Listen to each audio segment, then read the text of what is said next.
welcome. We're going to kick this off pretty quick. There's famous coach Peter Smith in the house, and there's Keane, also part of functional tennis. Peter's going to talk. He's going to tell us his amazing stories, give loads of advice. We'll do Q&A afterwards. And yeah, we'll handle all the questions and anything. So just fire on through. And that's it. Give us a tag on Facebook if you like, and share it in the story. But really excited to have Peter on here. He's a man of vast experience. He knows how to win. He knows how to lead successful teams. And yeah, let's do it, Pete. Welcome. Great. Thank you for having me. And just listening to your Irish accent brings back memories of my father, who was born and raised in Cavan County. Oh, wow. And one of my great disappointments in my life is having never been to Ireland, but I will have to do that. But I do have my Guinness one a day to remind me of my dad. So, but yeah, I've played tennis probably since I could walk. I was the youngest of 5 kids, and my oldest brother started out coaching me. There was 10 years difference between him and I. So it was always pretty interesting to, to go that route. I just saw a picture of my house the other day. We actually put a paddle tennis court in the yard. And so that was my start to this great game. But, look, I coached college tennis for 32 years at 4 different great universities. I saw a lot. I don't always feel comfortable talking about my views because I really don't want anybody to think that I'm the be all end all, but I will say that everything I'm going to talk about today, I'm speaking about because I made a mistake. I screwed up, or I saw somebody, I listened to somebody. I do believe my best trait is I'm extremely open-minded. I have an ability to wake up every day with a fresh mind and knowing I'm gonna do my best that day. And that was probably, losing my brother when I was 26 years old. He was 36. I think that gave me that ability just to always see the bright side of things. But I would say my greatest achievement in life was raising 3 boys that were all okay in tennis, pretty good, all played Division I tennis, and all loved the sport. My goal for them when they were young really was just to raise kids that love tennis. Would I love to have them win Wimbledon? Yes, 100%. Did I want them to win all the junior matches? Yes, all of it. But I realized that I knew a lot of tour players that really weren't that happy. And so I wanted to have tennis be just something that they learned from, something that they enjoyed. But yeah, that's everything I talk about today. I probably screwed up in. So take it all with a grain of salt. First of all, and I'm sure this is really talked a lot about in tennis circles, is that tennis is a marathon. It is a long journey, and I don't know what step everybody is in that marathon, but I would say if we're not focusing on that journey, we're not focusing on just enjoying the ride, you're in for a huge mistake. You got to enjoy it. One of my first stories, and I have 2 stories to start with. I wasn't there for the first one, but two players that I'm kind of associated with, and then the coach that went there was Peter Lucasen, who loves tennis more than anyone I ever met. But I believe the 2 players that went there were Ernesto Escobedo and Mackie McDonald. They went to train with Fed in Dubai in December. And I don't know, for some reason, I don't know if he's still doing it. Probably not for sure this year. He'd always have 2 Americans go there and train with him, or at least he did for a number of years. And they walked on the court and Fed said, hey, you're here to learn it all. You're going to learn how easy it is to be great in tennis. I'm going to teach you this over the next 2 or 3 weeks. And after the first day, he's like, see, there's nothing but hard work. But I will tell you this, the only thing that important is that you find a way to enjoy the hard work. And so, I don't think there's any hacks here. There's no hacks, life hacks. There's no tennis hacks. It is hard work, but you got to find a way to enjoy that hard work. That's what I would say. So, this is a marathon. I always say parenting ain't for the weak of heart. And, certainly when you parent your own kids, I think it's parenting squared. It's parenting times 100. It's the hardest thing I ever did. I mean, I think my most important job in life was, raising my kids. Probably the most important accomplishment I have in life is being married for 30 years and still loving my wife. So, when you combine this whole thing, and I'm not going to just talk about my family, but I think anybody that's raised kids in tennis, they know it. You know a lot when you're done, and I'm certainly not done. Matter of fact, Riley and Coulter are playing for USC right now against the University of Kentucky. So I'm not watching Twitter feeds on what the score is, but they're playing as we speak. So interesting, very interesting. I had the pleasure of being in a very small group with Rafael Nadal, Rafa, and he spoke a little bit, and then he took questions. And the first question is, how do I become a Grand Slam champion? And I mean, you can picture Rafa there. Very difficult. I train every day, but he laughed at it, and he kind of said, like, everybody wants to figure this out. There is nothing to figure out. He goes, my goals for tomorrow, I have a day off tomorrow, is that I'm going to go enjoy practice and I'm going to get something out of practice. And if you can do that most days, every day, I think he said every day, but I'm sure he's not training every day, for 10 years, then you have a chance. And he's exactly right. And that's talking about this journey. Like, this journey has got to be enjoyable, and you got to find every days, and there's no easy way to do it. You got to put your time in, and you got to surround yourself with the right people and try and do some of the right things. So I'm gonna talk about some of these things that I think are important. I just think tennis is such a challenging sport because, mostly we talk about singles. I mean, we never talk about how hard doubles is, right? Doubles is always fun. Why is doubles fun? Because you got a partner out there. And when you're talking to your partner, you're usually not talking about tennis. You're talking about this, that, or the other. I don't want to say over the years what my players talked about on the court. A lot of times it was girls or what they're going to do this weekend or things like that. It certainly wasn't tennis, but they were trying to get their minds off of tennis. So I think singles is so challenging because you're out there and you're all by yourself. And when you're out there by yourself, your mind plays tricks on you. It is rough. And, I coached college for 32 years, and we would do different things to take guys their mind off it while, having them focus. But, the biggest and your mind and your thoughts and your emotions. So you have to love the thought and the challenge that singles presents to you. And if you don't, you got to get out.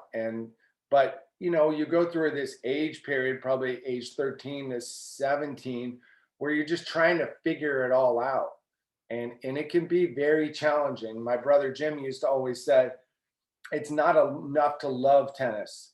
You have to double love tennis. You have to love the challenge that tennis presents. But once you, and here's the hard thing about tennis. I'm 56 years old. I still like to think I'm competitive. I play competitively every day. I really enjoy competition, but you never conquer tennis. I think what you conquer is yourself, and accepting yourself on the court, and accepting the fact that you're going to make mistakes and you're going to mess up. So all of those things, come into mind, and that's a real challenge for a teenager to kind of go through. But look, when I was at USC and probably Pepperdine, I would say 98% of the kids on the team, if they just went off of academics, wouldn't have gotten into the school. Tennis is a gateway sport, and it can really help you to the next level. I work now at Jack Kramer Club, which I'm extremely proud of. I'm the general manager and director of tennis, and we have a huge junior program here.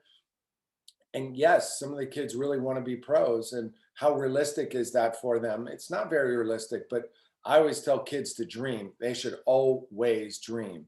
But what is realistic is that all of them, if they do the right things, can play college tennis. And college tennis is a blast. I always say it's the pot at the end of the rainbow.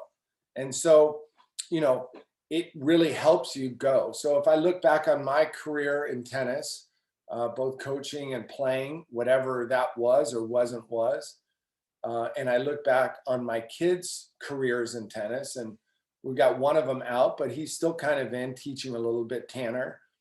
It really just kept them on a straight line. It kept them busy. And those of us that have raised kids and teenagers know that if you have a teenager that's not busy, they're probably getting into trouble. And I know this has been just this horrible last 11 months for the world. And, every morning I go on what I call a grateful walk, just to remember how fortunate I am for what I have. But, it's been super weird because nobody's really been going to school too much, especially in America. So we've all been kind of homeschooled. But I know my kids always stayed busy. They always did the right thing.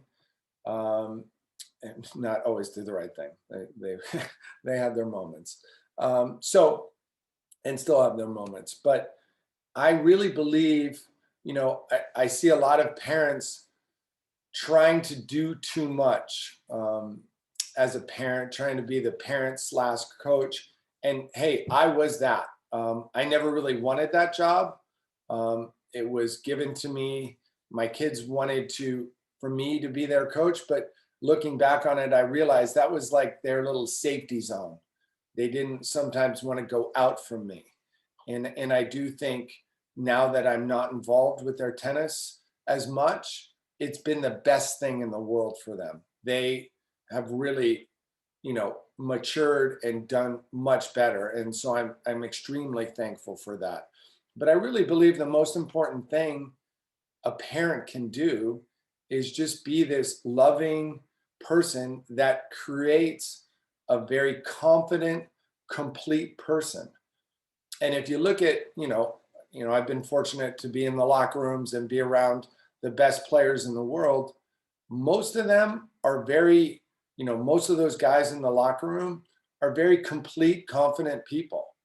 And I know a lot of talented guys who didn't make it in tennis. And the reason they didn't make it is they just lacked some confidence here or confidence there.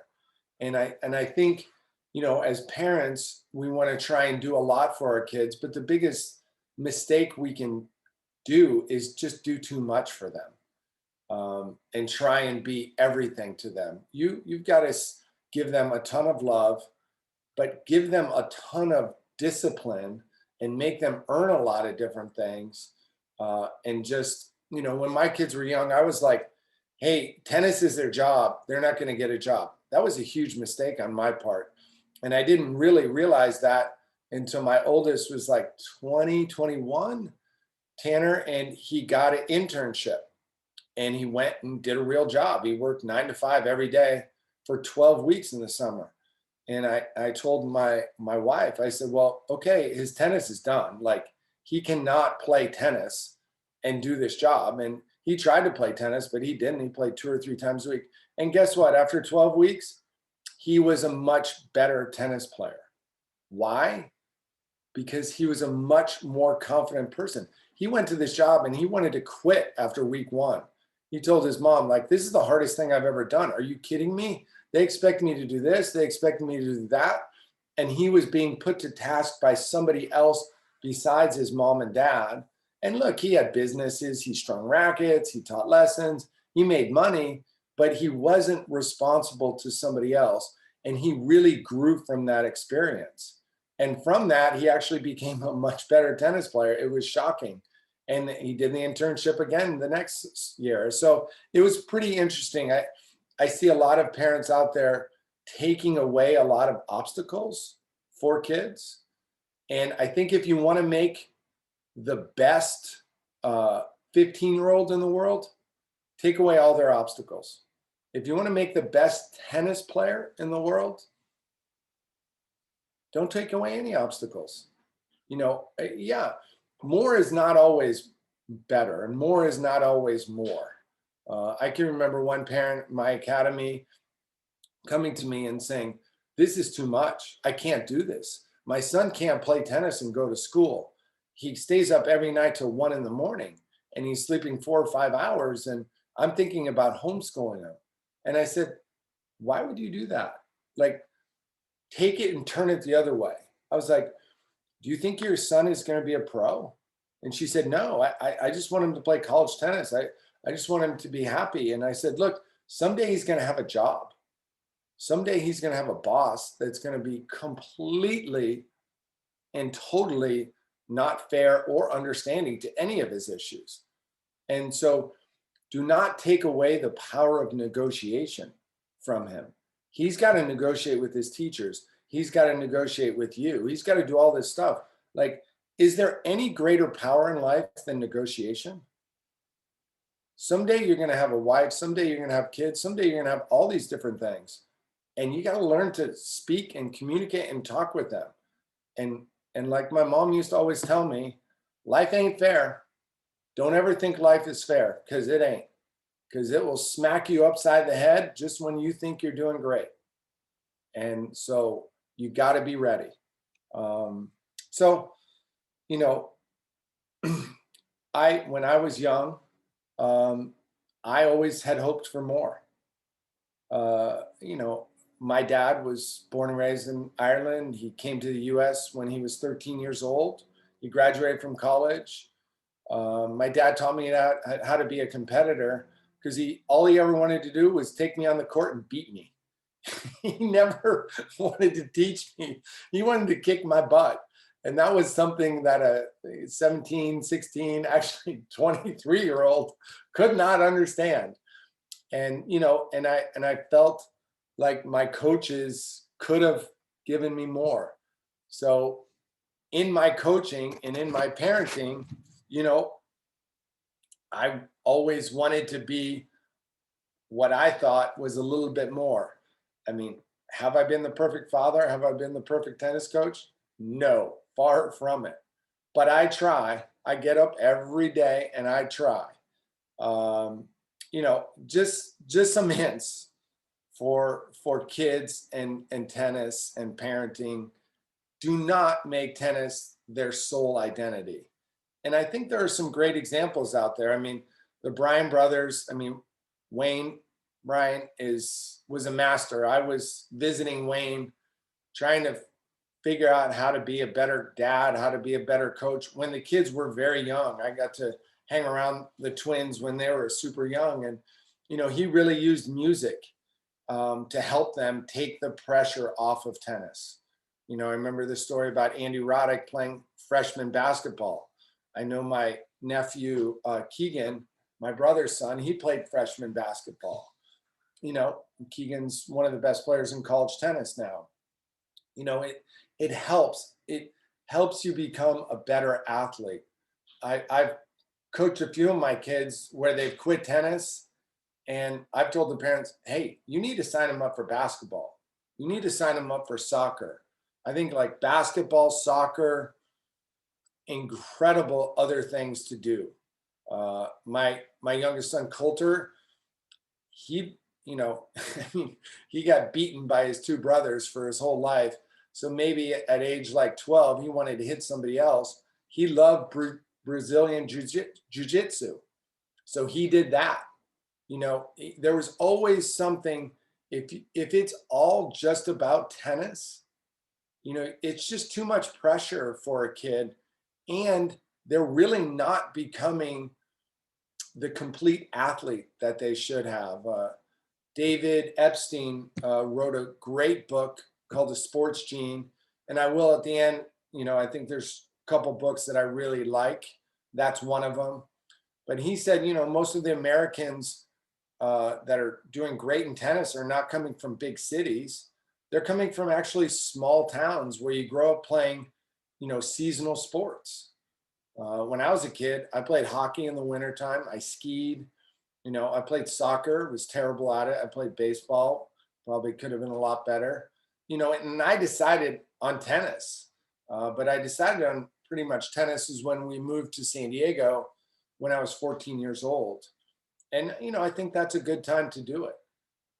For my kids, they all wanted to play tennis. They all didn't want to play other sports. They really wanted to focus on tennis because, you know, mostly because they wanted to, you know, have some relationship with their dad. I think I was just doing so much tennis coaching at USC. That is a 24/7 job, trust me. And, you know, but they all quit tennis around 12. I mean, quit other sports around 12 or 11. And, you know, looking back, it probably should have been more like 14. But great supporting activities you can do once they're just focusing on tennis. Jump rope. Everyone talks about jump rope for like footwork, but jump rope is actually great for your shoulders. You know, when you play tennis, your shoulders go forward because you're hitting everything forward. When you jump rope, your shoulders are in a little better position, and it really helps build the strength of your shoulder up. Swimming is an incredible supporting sport. Swimming lengthens your muscles. It relaxes your muscles. We're super lucky here to have an Olympic-sized swimming pool at Jack Hermer Club. And, you know, I encourage the kids to go take a swim.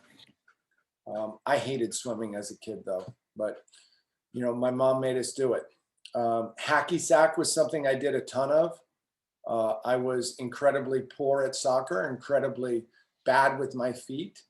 So I wanted to become lighter on my feet. So kicking a ball around, soccer ball, tennis ball, hacky sack, super important. Yoga, another great thing. Yoga can be extremely tough. I used to do hot yoga a lot, and just overcoming a lot of the things and becoming aware of your body, incredibly important. I get a ton of questions about high school tennis in America.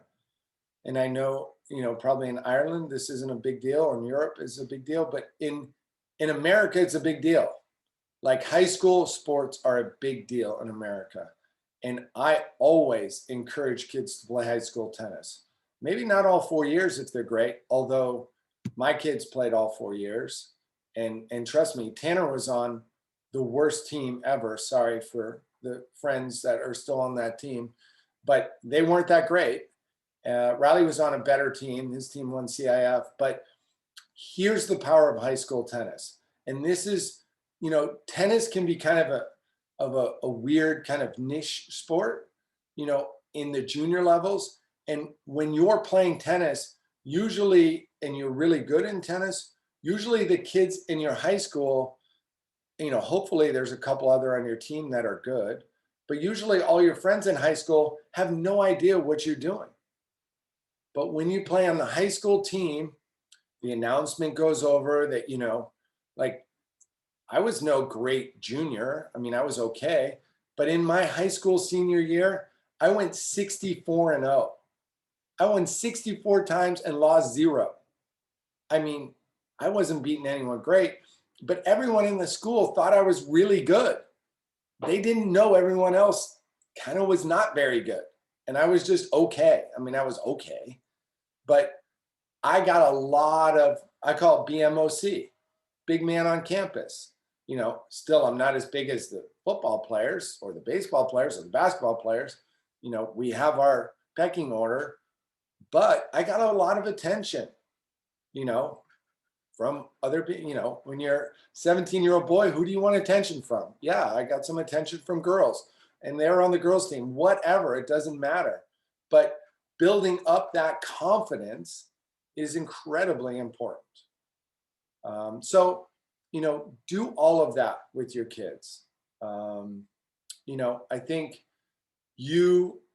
when you watch, you know, hopefully there's two parents. I know sometimes there isn't, but, you know, have one parent take the kid to tennis, have another parent bring them home from tennis. I would encourage you not to stay for their lesson or for their workouts. I would just not. If you don't trust your coach, get another coach. If you don't think he's good, get another one. But the relationship between the student and the coach is incredibly important.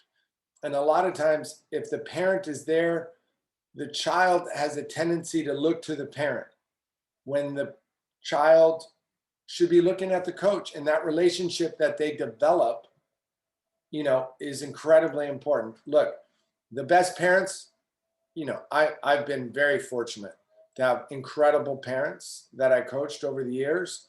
And probably some of the best parents were ones that were involved in tennis. I had this incredible opportunity to coach 5 kids that were from incredible tennis parents. Andres Gomez, Emilio Gomez, Prakash Armitraj, Vijay Armitraj, Tracy Austin, Brandon Holt, Thibaut Forget, Guy Forget, Robert Van Hoff, Case Van Hoff. So all of those guys, those parents were chill.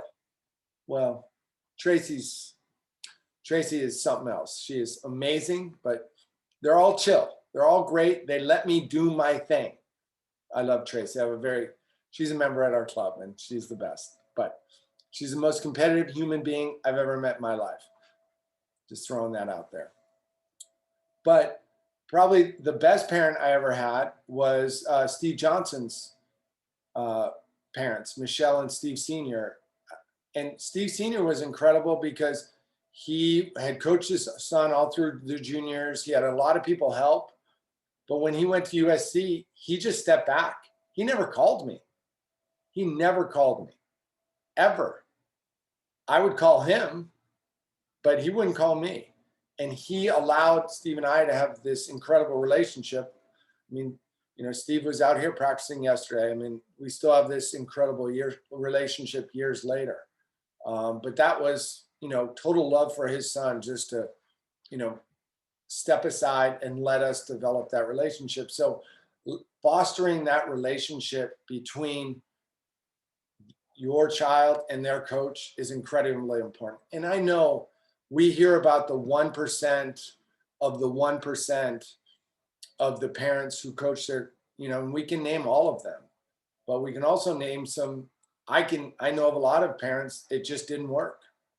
And after coaching my kids all these years, the fact that my kids still love me, still call me, still love tennis, I consider that a major win, major win. But when you're sitting there watching your kid play, and I used to go through this, I mean, I feel like I perfected it watching my teams play. It was a little harder watching my kids play, especially when my kids played for my team, because I knew how much was at stake, was just to give this ultimate relaxed look. Just pure nothing, you know, just find gratefulness and pleasure in the moment. And I think as parents, the body language that you send out, I mean, I've watched some parents in the stands, ouch. You know, I had one parent that used to insult their kid. And I said, why are you doing this? He said, oh, he plays so good when he's pissed off at me. I'm like, what? That's crazy. But you being relaxed, you giving off this feeling of Hey, I'm just happy you're out there playing. Then when you get in the car after the match, you know what you say every time? Every time, no matter what. They win, they lose. Man, I loved watching you play, which is honest. You all love watching your kids play. I love watching my kids play. Sometimes it's a horror show. Sometimes you just want to crawl under, sometimes you want to leave. Well, I have left, but sometimes you pull them off the court, whatever. We've all had these nightmarish instances, but you got to give that off. My kids, I would try never to talk about tennis away from the court, ever. Don't talk about it in the car. Don't talk about it at dinner. The ugly car ride can't happen. My kids lost in tennis. You know what I do? We'd go get a Slurpee at 7-Eleven every single time. And I hated sugar. I think sugar's evil. But guess what? That made them happy. Take them to 7-Eleven, get a large Coke Slurpee. I'm telling you what, every kid's going to smile after that. So, but your body language is important. One of my former players has really done a long study on this. Anthony Ross, he's about as tough a guy. I mean, if I probably had to name the toughest guy I ever coached, it'd be Anthony Ross. And Rossi and I went at it, and we had our moments, but we grew to this incredible bond, this incredible love.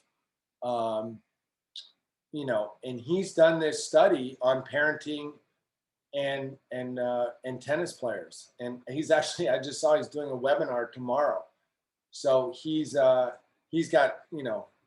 the probably the best accent in the world. Sorry, Fabio, is the Australian accent. It just edges out the Irish accent. But and then South Africa's in there too. But Rossi, as I refer to him, he was just, he was our most valuable player, and he played number 5 on our team. He is amazing, and he's really just opening this up. And his Instagram is Mentally Tough Tennis, but his name's Anthony Ross. I'll go over that at the end. But tennis is won and lost with the mental game. And people always say, how do you train the mind? How do you train the mind? I always say, we're training the mind every day. I have a clinic. The most important 2 hours of every day for me is my clinic, academy, whatever you want to call it, here at Jack Kramer Club. If I had one day to live, I would spend it doing a clinic. I love the clinic. I love the interplay in the clinic. I love getting a group of kids together every day, competing and having fun. And kids have to learn that competition is fun. And you have to compete every day. You have to teach people how to compete. You have to teach people that, there's no this big drama in losing. I get it. We all want to win. But being a competitor, that to me is the most special thing. I've been extremely lucky in my life to be around some incredible players. Best competitor ever was Stevie in college. He was just amazing, won 72 matches. But, we had a friend of a friend, and we got to meet Andre Agassi. And, Andre just could not have been more warm and more friendly and incredible. He hit with my kids for an hour, came back the next day, warmed up Riley for his match when we were in Vegas. And to this day, I think if I needed something from Andre, I could call him, but, Andre, and he certainly had a tumultuous career. But he told Riley, he said, hey, what I finally convinced myself was everything is practice. Everything. I would convince myself that the finals of the US Open was practice. And that is true. When you're out there, I call a tournament the ultimate form of practice. You go out there and you play, and you can't get so caught up in winning and losing. You really just have to focus on the process. What does it take for me to get a W? And if I lose, what did I learn? So it's not winning and losing, it's winning and learning. And how can I go about this in a non-emotional way and get the most out of it? And that is the ultimate problem with tennis, right? The ultimate problem, because it's so damn personal. When you lose, you can't blame your teammate. You lose in doubles, someone will always say, yeah, so-and-so should have held serve, or yeah, he should have helped you on your serve. I could have made a couple more returns. There's always, your buddy always kind of blames it on the other guy or your parent or whatever. But in tennis, in singles, there is not anyone else to blame. It's just you, pal, And so I used to always say the hardest was sometimes watching my kids play, because I was the coach, I was their DNA. I couldn't blame my wife because she's a better athlete than me. So there was nothing, so it's tough in tennis. And you just have to learn that losing is a part of the gig. And, I think the quote that I like about tennis is an imperfect game played by imperfect people. And, yes, there is the golden set. I had a couple in high school against kids that couldn't hit the tennis ball, but Fed, Rafa at the pro level, they never have a perfect match. And they're the best players of all time. You're always going to miss. So you're losing's, making errors is a part of the game. And you got to learn how to deal with it, learn how to handle it. So, I thought it was really interesting when Bianca Andreescu won the US Open. And she talked about, her mom writing her a check, or her mom having her write a check to her, and really visualizing. And if you learn how to visualize, your mind doesn't know any difference. Google it. Like, visualization is so powerful. I just got involved with this company called APEAK, who came out with this app that's helping kids learn how to visualize. I think as important as visualizing is also journaling, or talking to someone about it. Most kids don't want to talk to their parents. It's hard to talk to their coaches. Sometimes it's just important just to write it down. And so I really like what they're doing with this app, because you're visualizing, you're talking about different scenarios, but then you're also writing about it. I think that's extremely important, just to be able to have that. Having a mentor. I think you can look at a lot of the great tennis players that have played, and you can go back in their life and say, yeah, this person was their mentor. Sometimes that mentor is their parent. It's hard to be a mentor and a parent. I know one of my kids, had an issue yesterday, and guess what? He didn't want to hear from me. But Tanner stepped up, had this great conversation with him. And, I was like, T, wow, I couldn't have said it, but I'm a little too close to the situation. Lots of times parents are just too damn emotional and too involved, and there needs to be someone a little off. So sometimes that coach, finding the right coach, to me is everything. Like, I think you can look at a lot of great players that I can talk about. If they didn't have that mentor, I know Pete had someone. I know Tracy Austin had Robert Lansdorp. If you didn't have these people in your life, a great coach can take you from good to great, period. I'm completely convinced of that. Yes, you have to have a lot of the intangibles, but if you don't have someone showing you that way, you're just not going to do it. And the problem with our industry is most coaches are transactional. That's this big fancy word. All these young kids use these big fancy words, transactional. Instead of being transactional, you want to be transformative, right? AKA, what does that mean? Give me somebody who cares when they're off the clock, right? Whatever, lessons here between 80 to 120 bucks. A lot of people will care during that time, but you need, if you're going to be a great coach, I'm sorry, You got to work at night when you're not getting paid. You got to send a text. I try and loop in parents all the time. I try to do that, especially at this level, because I want them, I got to train the parents also. I got to, if I come down hard on a kid, I got to explain to the parent why I did that. So finding the right coach is just so easy. So not easy, so hard. Giving your kids ownership of the game, find a way to give them ownership of the game. That's all I can say.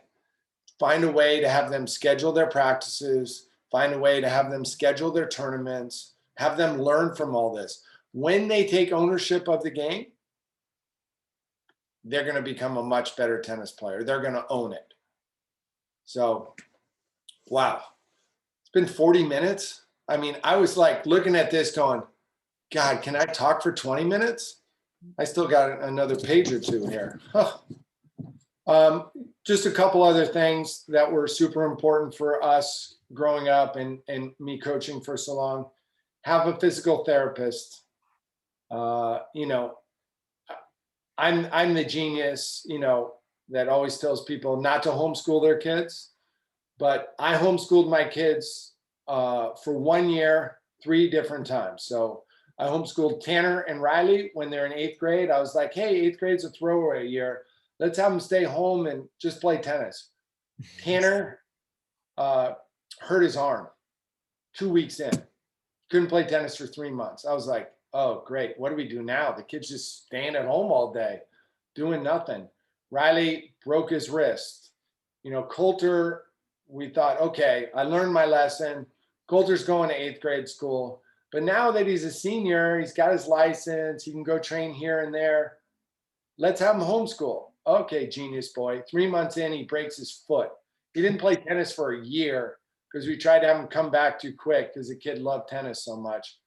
Oh, it's tough. Have a good physical therapist ready. Strength training is incredibly important once you're done with the other sports.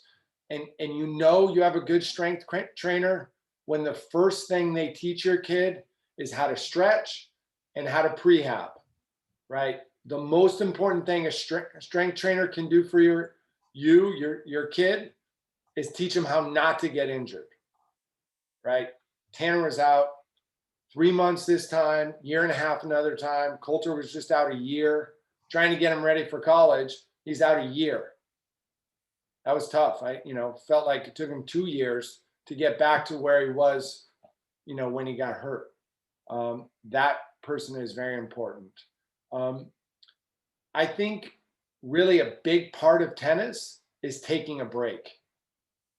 You have to put rest into your training cycle.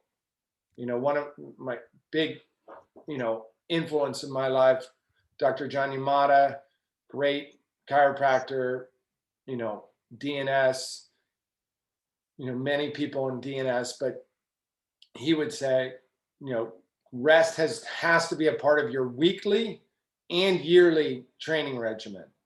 And one thing we didn't do enough of, and we did it later in life, was take breaks without tennis. I mean, I was a tennis nut. I wanted to play tennis everywhere. We used to go skiing every year. We stopped going skiing because the kids got into the Winter Nationals. Huge mistake. I should have kept them skiing. They'd be great skiers right now. Then we could go on a ski vacation and I could ski with them. Now they don't ski well enough. But yeah, have that. We did something called DNS, and it's something I know that Fed and Djokovic have done, and it's out of Prague. Super interesting. DNS stands for Dynamic Neuromuscular Stabilization. It's hard to explain. All of my kids did it. We had this incredible influence in our life. Inger Sweeney, who is one of the master teachers. She's in Australia. Her son was on our team, Jens Sweeney, and she helped my kids so much. She's like, I used to call her Yoda. She could look at you and tell you exactly what's wrong, but DNS kind of taps into your brain to figure out, where is weak and how do you move your whole body to shore up that weak area. So you do that through different exercises, which are extremely challenging, but it works and it makes your body like, I don't know, 20, 50% better. It's crazy how well it works. Last thing I think is important is equipment. We had a ton of injuries in our kids' life and all of my players' life. I think in the 90s, a lot of the racket companies, I won't name any racket companies, and I think they're all guilty of it, started making really cheap, inexpensive rackets. And guess what? They were light and responsive and they felt great. You hit the ball, it went hard, but it kind of messed with your technique. And then all of that vibration, instead of being stuck in the racket, went straight to your arm. I had many kids over the years have shoulder surgery, wrist surgery because of the rackets, and they're probably stringing their polyester string too tight. There was a time when all the kids were still stringing polyester like 60. Polyester should be strung 50 or below. If you look at all the pros, they're somewhere between 40 and 50. Sam Querrey at the French Open this year strung his at 41. So, find rackets, Solinko, has a racket, that has foam in it. There are a couple of companies that have foam in it, and they're not the name brand ones. I will tell you that much. That really helps with your arm, because by the time your child is 18, they've hit 10 million forehands, and that can really do some damage. So I think that's it. Best books I've read: Inner Game of Tennis by Tim Galloway. It was written when I was born, 1964. Changing the Game by John O'Sullivan, teaches you how to be a great parent of sports. And Sports Gene by David Epstein. A couple great Instagram sites. Tennis House. DeVore is just doing an incredible job. I mean, wow. He's bringing tennis to the masses and doing a really great job of teaching tennis. Mentally Tough Tennis, which I talked about earlier, and 2-Minute Tennis. Some great ones. So hopefully there's some questions and I can answer them, and I didn't talk too long, 48 minutes. Peter, Wow. that was amazing. I'm waiting for your book to come out. Hey man, it took me long enough to get ready for this. I'd be scared to write a book. I've tried to write one. Writing a book is not easy. I know you figure it out. You sound like somebody you figure it out, but no, really a lot of interesting stuff there. And I know I have a young baby, a long way to go until they're going near any sport, but it's just really insightful advice. I'm sure a lot of people picked up a lot, and I can't wait to share it even more. But first thing I want to know is, how have your kids? How are they doing? Are they winning? Yeah, I don't know. I didn't check Twitter. I don't know. Here it is. Let's see, men's tennis. And they're not keeping it up. Damn social media. Come on. Bring up that social media game. I don't know. I could text somebody, but who knows? So thanks. Yes, there's a lot. As I said, a lot of important things in there, like the whole confidence thing, the whole let the kids have their own identity. There's a lot there, but what I really want to hear is, before we ask, we'll open up the floor to some questions from people. So please leave your questions, people. Peter didn't mention it here, but he is a father and son national champion. Tell us briefly, what's it feel like? How did that happen? Well, I've been fortunate to be a part of teams that have won an NCAA championship, and that's a wonderful feeling. But when you compete with your son or daughter, I mean, if I had a daughter, I'd be doing, father-daughter, and to be down like a break in the third and to come back and win, or vice versa, we've lost and cried our eyes out. When I won the third one with Coulter, I turned to my wife and I said, I've never felt this much pressure in my entire life. Fortunately, it was a straightforward match, but I broke down crying at the end of that because there's so much competitive rivalry between the brothers, and I'm getting older, not younger. But yeah, it's a wonderful feeling. And I felt like that kept my kids' tennis going all these years. You know, sometimes it'd be so frustrated with junior tennis. I'd be like, hey, let's go do some doubles drills and practice for father-son, and they'd be up for that. But it's the best feeling I've ever had in sports. Great. I'd say it is. They don't do it over in Europe here. I don't think they do. Maybe they do smaller tournaments, nothing like the States. So we may have to come visit you over at Jack Kramer some stage. Oh, Take you. well, and it's held at the most beautiful place in the world, La Jolla Beach and Tennis Club. So find any excuse to go to La Jolla Right. Beach and Tennis I'm Club. gonna Trust me on that one. I have to adopt the kid. But maybe Keane's gonna fire away with some of the questions that have been asked, and fire away, Keane. Yeah, so we've had quite a few, Peter. We'll start you off on a quick and easy one from Sophie. When did you decide to become a tennis coach? I fell into this tennis profession. I had one, you know, I taught some tennis growing up. I was a busboy at Marie Callender's. I wasn't cut out for that at 16. So I think I quit after a couple months. And I played on the tour. I played on my tour. I was about 350 in the world. And my dad was kind of saying, you know, son, you gave it your best. And it's funny today, because if you're 350 today, you're like something. But when I was young, you were a failure. And I lost to Michael Chang. And Michael grew up down the street from me. He was 7 years younger than me. I kind of thought it was a bad loss at the moment. And I said, that's it. I tried. And I went back to school to get my degree. Somehow I left school without, my parents didn't let me graduate. It's terrible. And I went back to school, and I was taking 21 units, and I probably would have gone out and played tennis again. I had no points coming off. And my coach brought me in, Larry Easley, and he said, hey, I'm quitting tomorrow, and I'm going to tell them to hire you. And I'm like, what are you talking about? And so they hired me. They paid me $1,200 for the semester. You know, I'm not that old. And I instantly fell in love with it, because I knew helping people was the way I became happy.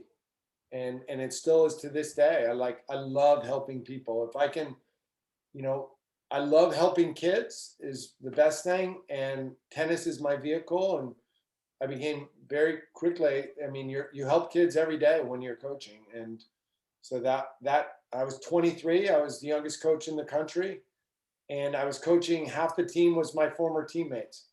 So I wouldn't let them call me Peter anymore. They called me coach. They're like, we're not calling you coach. And I said, we'll call you Co. So they call me Co. And I said, the other rule is, I said, I can't go out drinking with you anymore. So those were my two big first rules as a coach. So I stopped that. My social life went to zero. We've had a few questions, well, a bunch of questions actually, about the recruitment process. And obviously you've worked with a few colleges, universities, different time spans naturally. Talk about USC. Could you maybe talk about the recruitment process, actually getting recruited? Yeah, I mean, I kind of think it's a mistake to talk about USC, because, you know, like schools like SC and UCLA, you know, first of all, look, there's hundreds, if, you know, I don't know the number, but there is a lot, maybe 1,000 for boys and girls, men and women, different universities you can go play for. And so please don't get hung up on the top tier schools, top tier athletic schools, because here's what's important. Tennis is a participation sport. If you go to a great school, it's awesome to tell all your friends you're going someplace, but if you don't play, it's gonna suck quickly. It's not gonna be any fun. You need, the most important thing for any school is find a school that fits your choice, academically, geographically, cost, private, you know, public. Then find the coach that relates to you. And that's it. And find a school you can play at your freshman year. That's it, 100% of the case. Because this is what tennis does. When you go to play tennis, you have 12 instant friends. And usually all those kids are great kids. So find that school. And that, don't expect the coach to come find you. Actually, UTR has this great find a school program. You can put your UTR in and it gives you different schools. But don't wait for the coach to recruit you. You recruit the coach. And here's another thing about coaches. The best coaches are the worst recruiters. And the best recruiters are the worst coaches. I'm speaking generally. I know a few coaches that are good at both, but like, think of it. Like the best salesman is not the guy you want to do the mechanic work on your car. The guy who sells you the car is not the guy that you're going to take it to when it has a problem. Right? That kind of makes sense. So find that school, find that coach, and you recruit them. Sorry, all my colleagues, I just increased your email flow. And don't think coaches return emails. They don't. A lot of them don't. I'd love to say they do. So get their cell number. They'll return a text. All right, Peter, just a quick one. Are you better off contacting the assistant? I remember there's a friend of mine, Niall Fitzgerald, and he was assistant coach at Tulane. He just finished there and he got a little gig, and he was part of the guy who was scouting Dominic Kofler at the time.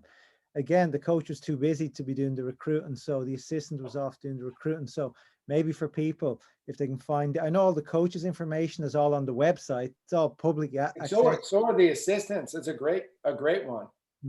You know, but you know, so at the end of the day, usually the head coach makes the call. So you got to have a relationship with both, but a good way in could be through the assistant. And I'm just telling you, like, there are so many great schools and great coaches out there doing it for all the right reasons. Find them. It's amazing. And, you know, as long as they are competitive and can compete, you'll love it. And don't get caught out in Division I either. A lot of Division I has lost their soul. You know, Division III has a lot of great teams, and they're doing it for a lot of the right reasons. Great, thank you. So then I'll move on to a different aspect of it then. So juniors that are on a tight budget that maybe can't necessarily travel a whole bunch and play a whole bunch of tournaments, they're maybe more playing locally. How can they stand out to college coaches or college recruiters in your experience? Yeah. Yeah, I mean, I'll tell a story about one, Daniel Dliner. He's proud of this story, so I can use his name. I went to watch him play, and I emailed him and said, "Hey, you're not good enough." He said, No, I had a bad day.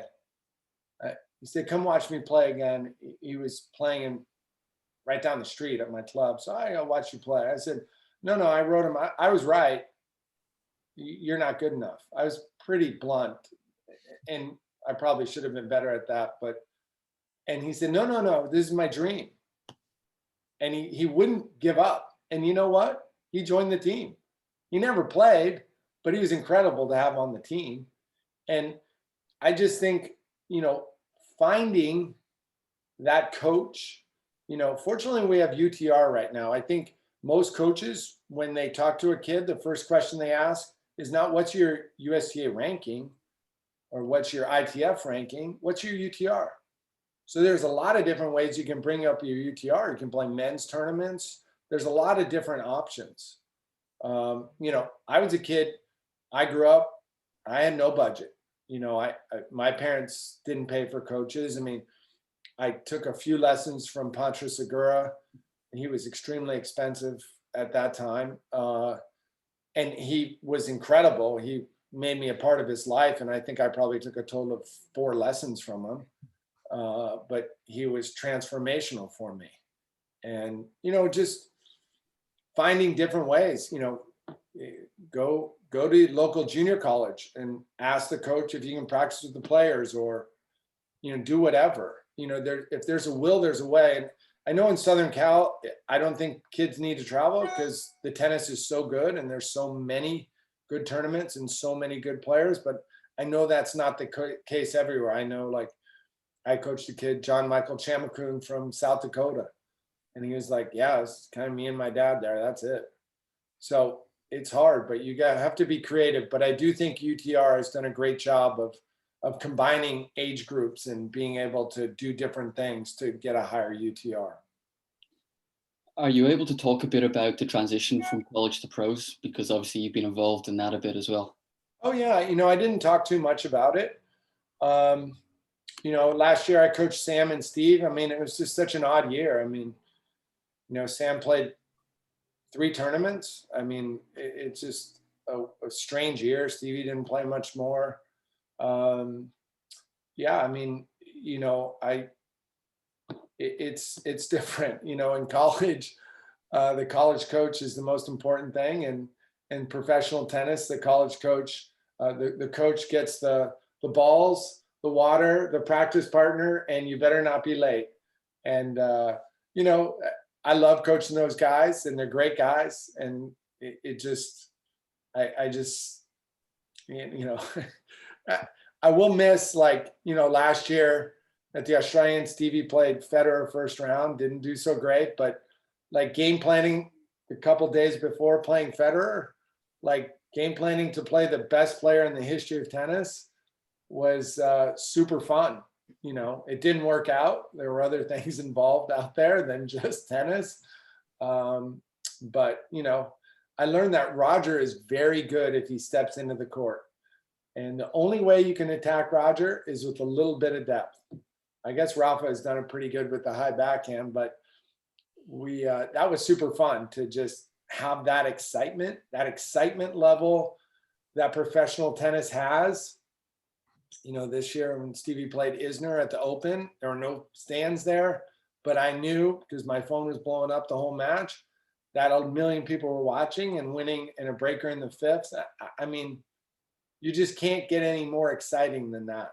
It was super fun. And, the difference in college was maybe a coach could make 3 to 5% difference. In the pros, the difference is sometimes it's a point here or there in the entire match. And so the advice you give him can really be meaningful if they're willing to listen. Sometimes they're not willing to listen.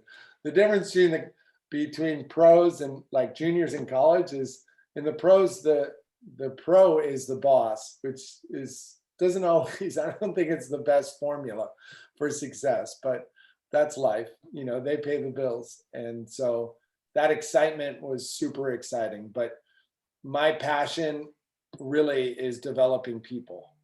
And when I got an 18-year-old and saw them leave as 22-year-old, usually there was a huge difference. And that enjoyment factor of using tennis to help people overcome obstacles in life is amazing. And, right now, one of the funnest age groups I work with is 8, 9-year-olds. It's blank. Everything's blank, but I can go out on the court and make a big difference with a 12-year-old. And, this year I coached a 17-year-old and helped her get into a college. It was incredibly rewarding for me. I love tennis, and I love being on a court teaching tennis. It's super exciting for me. So being able to make a difference in somebody's life is important. And that's harder to do with a 30-year-old pro who has a wife and kids. Say in the college situation, you're a team, right? So say if you have a player that's just super talented and just killing it on the tennis court, but maybe the attitude isn't quite there, or the mindset isn't quite there. As a coach, from a coaching perspective, do you then push and actually let the player play because he's amazing, he or she is amazing? Or do you say, look, you have to take a back seat here because maybe you weren't really applying yourself for trainings? Or what kind of stance do you take? Well, I think it's always different at different universities. When I coached at USC, the only objective was to win the NCAA championship, period. So I actually didn't care what we did. I mean, obviously you care until May. And so if your team's not right in March, you're not going to win the NCAAs. I used to always say, you win the NCAAs in February, usually around national indoors. You got to get your team right. And if you have a guy that's out of character, you have got to either get them right or get them off the court. And, you know, when you play in the NCAAs, there's so much pressure. You know, there's, you know, a lot of times you play matches in front of like 50 fans, 10 fans, no fans, you know, whatever. They're not playing in front of any fans now. And there's not much pressure. And then you go play this big match at the NCAAs and it's on TV and it's so different. And all the cracks become fissures. And if you don't take care of those problems early in the year, you got no chance. You got no chance. So if you got someone with an attitude problem, you better take care of it. And it better be like a whole team. You know, hopefully, like when my teams were really good, Stevie and Robert Farah, they took care of all that stuff for me. You know, and before them, Case Van Hoff and Abdullah Magdis and Eric Johnson and Yannick Hanfman and Ray Sarmiento, Daniel Wynn. I mean, I coached some incredible guys, but if there were issues, a lot of times they took care of it before I even saw it. And that's what was so great about those teams, is they collectively wanted to be a team. But yeah, attitude's everything. And if you let a bad attitude fester, that saying about a bad apple, you know, and I talk to my kids now, the older ones, about, hey, what kind of a teammate do you want to be? Super important. We have a question here from Lisa. Are you able to talk about the danger of focusing too heavily on rankings and numbers rather than the overall development? Oh, yeah. You know, when I recruited, I never looked at rankings. I thought rankings were a trap. You know, I'm sure all of my guys were ranked high, but I did actually, I just didn't look at the rankings. I went to tournaments and watched them play. And I'm sure most of the guys were ranked high. And at some point I found out the ranking, but you know, usually they were winning. I was looking at how is their game? How's their attitude? I mean, I used to ask myself two questions when a kid was on a visit. Will this kid listen? And will this kid work? Because I made the mistake when I was at SC. We had a couple terrible teams. Look at those records. And I had great players on those teams. And they had great junior rankings, but they weren't ready to be there for all the right reasons. I needed team members that wanted to be there for all the right reasons. And that was to help each other be the best they can be. Not necessarily win a national championship. Yes, that is like the physical goal you have, but just helping each other. And so when I coach kids, I never talk about rankings. I think rankings are a trap. You know, you could be the number one 12-year-old and be terrible in the 18s.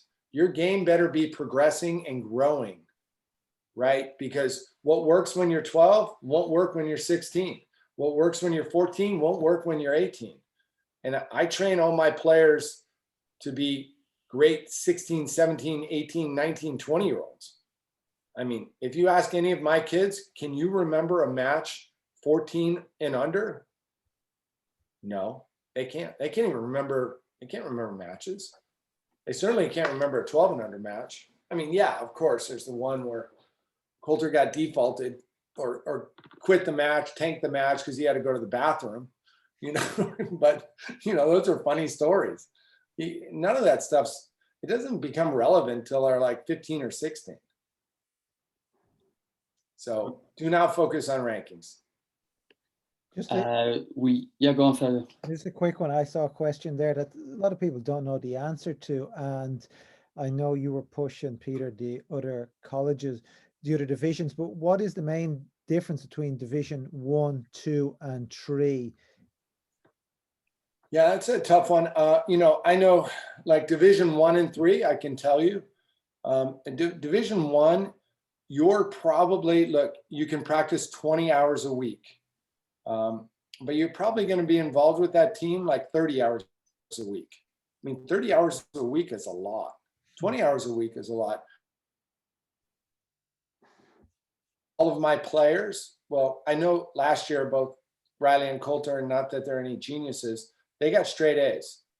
They had not gotten straight A's before because they didn't really have tennis. And so, excuse me, but Division I is a huge commitment. Division III practices, I think, for like 5 weeks in the fall. And their commitment is more like, we're going to be a team, but you're also going to be a student. And that's very important. But they're still playing for a championship. They're still a part of a team. You know, I know I have a tough time talking to a lot of my juniors into Division III. There's a stigma to it. Division II, I can't say. It's somewhere in between there. But Division I is a huge commitment, no matter what level you're playing, no matter if you're on the 100th ranked team or the 5th ranked team. It's a big time commitment. Okay, thanks. And just jump in. If you have to shoot off, just shoot. There's a load more questions here. So you just say if you have to go. I'm good. I'm good. Fire away, Keith. I'm good. Okay, we'll keep going through them then. Who was your biggest influence when you started off, Peter? Like when you were in your younger days, like who did you love watching on TV? Who were your idols? Oh God, Board McEnroe. I mean, come on. I mean, I watched every final of every Grand Slam. I mean, just watching Wimbledon, you know, US Open, Super Saturday, just, I mean, yeah, I mean, I'm kind of an 80s kid. So, you know, my mom used to call me a girl. Why are you a girl? You got a two-handed backhand. Boys have one-handed backhands. But I was like, no, Bjorn Borg, Jimmy Connors, they have two-handed backhands. You know, so yeah, I mean, that was the golden era where, you know, a lot went on the tennis court, a lot more than goes on today. But yeah. You talked earlier about having other things besides from tennis, whether it's the Bryan brothers playing music or whatever it may be. How much tennis should a child, like in the run up to college tennis, how much tennis, like how often should they actually be playing? Is 5 times a week kind of sufficient, or are we talking like 7 days a week? Like it has to be that. First of all, you should never play 7 days a week. You should always have a day off. You should always have a rest day. Your body needs to rest. Rest has to be a part of training. You know, some kids can play more, some kids can't. I never thought quantity was important. I thought quality was important. It needs to be intense. You know, look, if you want to be a good junior, you know, look, I was talking to Tracy Austin about this. She took a half an hour lesson a week with Robert Lansdorf. I mean, that's nuts. I mean, I can name some juniors that have 3 to 4 hours a day.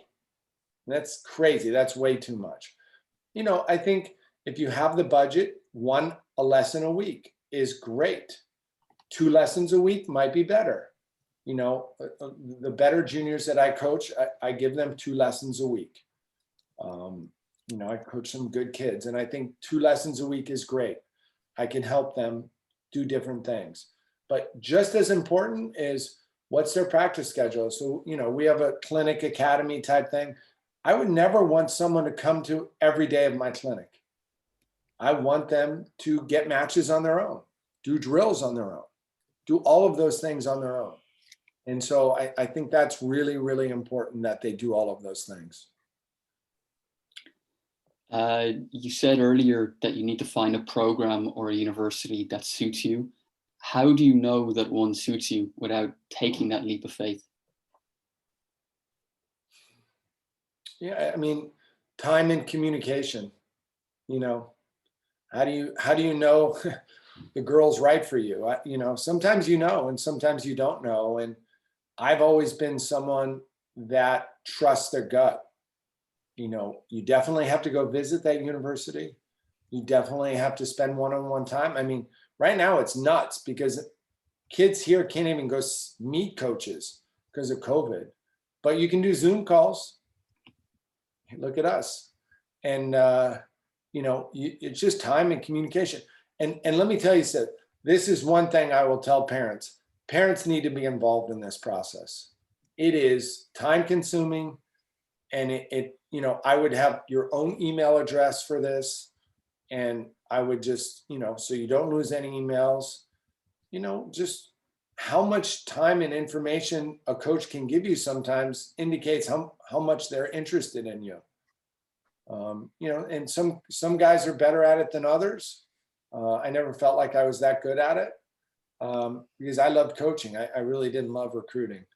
But yeah, look at who's on their team. Look at their roster. Where are they recruiting people from? Find ways to talk to kids on the team. Ask the coach for numbers of the kids on the team. And not every kid on the team is going to like the coach also. I always felt like if everybody loved me every day, I wasn't doing my job. To make someone really good, you got to take them out of their comfort zone. And sometimes that's uncomfortable. Yes, you should do that in the most extremely positive way. Have I lost my temper over the years? Yes. But you got to be positive, and you got to try and do it in the right way, and you got to do it for the right reasons, which I think I always did. But, talk to the kids. When comparing men's and women's college tennis, is there any major differences? Or like, say, in the recruitment process, it is similar? You look for similar qualities? I felt like that was a trap question there for a second. I think the biggest difference is women have 8 scholarships and men have 4.5. So here's the big difference: is to be on a walk-on the women's side is can be more challenging. And certainly, you got to talk about that with the coach. But a lot of walk-ons play on the men's side. It's harder to do on the women's side. So I would just say that's the biggest difference. But other than that, there's no difference. It's a great team, and hopefully the best players play, which is not always the case. It sounds easy to say the best players play, but sometimes there's tough decisions coaches have to make. Weighing up, Fabio, do you want to say something? I'll go on, fire up. Weighing up the differences, or weighing up both academics and, say, tennis ability. How important is the academics part really in college? I used to always tell kids, academics gives you options. Like, okay, academics isn't fun or sexy, right? It's not that much fun to study at night. But I always looked at academics, and I thought if a kid was good academically, that showed a real commitment to life. And I wanted, winners. And, I tell kids all the time, you get bad grades, you're not going to probably be able to go to the school that you want to go to. There are minimums, like at USC. A kid had to have a 3.0. There were kids I didn't get into school. So, it just gives you options, and it's not hard to do well in school. People can complain all they want about school, but it's not that hard, right? The most important thing is be organized, try. That's it. Great. Peter, let's end it with just one question that we got mentioned here a few times about recruitment companies. What do they like to deal with? Is that a good option for people where they send it to one of these recruiting companies? I never listened or looked at recruitment letters from companies. Sorry. Yeah. Recruitment companies. Internationally, yes. Sometimes I always look for personal, could I have someone that I trusted give me a character reference on this person? That was very important for me. So I got tons of recruitment letters from companies, and I didn't really look at them, to be honest. You get so many emails as a college coach, it's very hard to decipher and get through all of them. But,